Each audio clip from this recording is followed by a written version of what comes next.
Jacob Sockness, or as he's known on Twitter, Chris Kink, is the leader of a cult.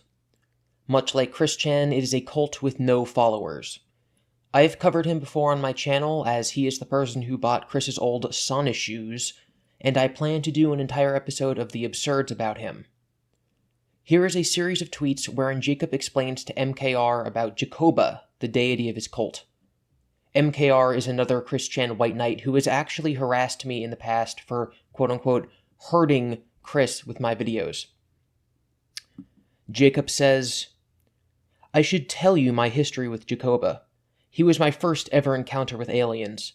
I was abducted by him into his ship shortly after meeting him in Niles Canyon, Fremont, California on September 13th, 2000. My photos of black holes and space are because of him.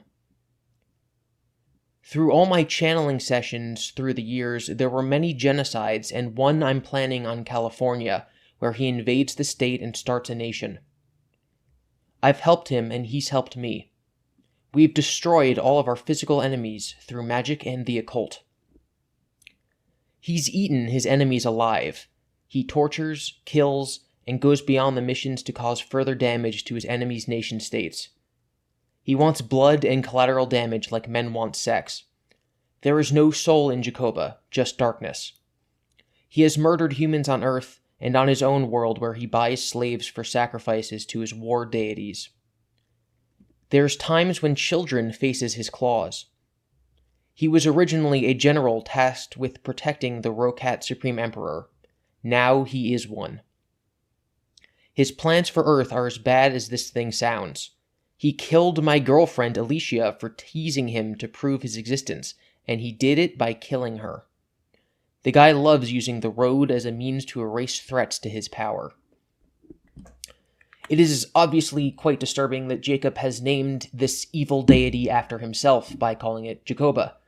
He claims to be helping Jacoba in planning genocides on Earth and claims that Jacoba killed his girlfriend. Jacob has attempted to combine his own insanity into Chris-Chan's dimensional merge, and he wrote a dialogue between himself and Magi-Chan. It is clear that this was written by Jacob because he refers to the merge as the dimensional merger, even when Magi-Chan is speaking. Of course, we know that Chris-Chan calls it the merge, not the merger. It appears that Jacob has created this conversation out of nothing to convince Chris that it was an actual conversation he had with Magi-Chan. The dialogue is too long and nonsensical to read out verbatim, so I will now summarize it. Magi-Chan asks whether Jacoba will let Chris have his throne back. From this we can derive that in Jacob's mythos, Jacoba has outed Chris-Chan as a deity. Magi-Chan tells Jacob that, because he created Jacoba in the other universe, he should be able to retcon his powers and make him weak. Obviously, Jacob has to come up with an excuse as to why he can't do this, so he just spouts nonsense. He also blames Jacoba for the dimensional merge being delayed. He says the merge will be delayed until Chris meets Jacob. Jacob then doxes himself and posts his own phone number. Jacob then spouts nonsense about a great evil villain and her army, and how they would need archangels to win. He also spells Yahweh like this, and when Magi-Chan doesn't know what Yahweh means, Chris says it is an old name for the god Chris believes in, the God Bear. Jacob believes that there is something called the Grand Design, which is a binding magical plan for the universe, and breaking it would cause magic to go haywire and cause the dimensional merge. Jacob then explains that he was held down in middle school and high school, much like Chris was in elementary school, and for this reason he can empathize with him.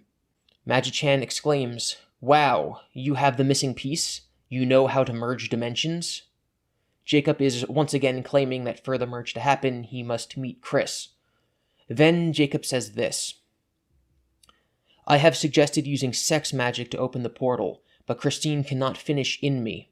I have now suggested blood sacrifices or even a blood pact to deal with a demon. Yes, Jacob is claiming that for the merge to happen, he has to have sex with Chris. Magi-Chan says, if we work together, I can open my wife to adding you into the marriage. Jacob says, yikes, that would be awesome. I love her too, and she needs a warm place on both sides, meaning both sides of the dimensions. There's more, and I will link the whole thing in the description, but this is why people, including myself, are so concerned about letting Jacob anywhere near Chris. He is exploiting Chris's gullibility by having Magi-Chan, who is a person that Chris trusts, say things to back up his own assertions, and he is essentially holding the dimensional merge hostage behind either having sex with Chris or sacrificing a baby, which he himself says he doesn't want to do.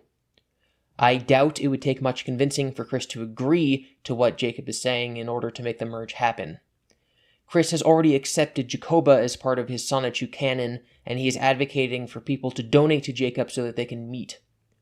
Jacob is dangerous, and the more people who know about him and his intentions, and how he is trying to take advantage of Chris, the better.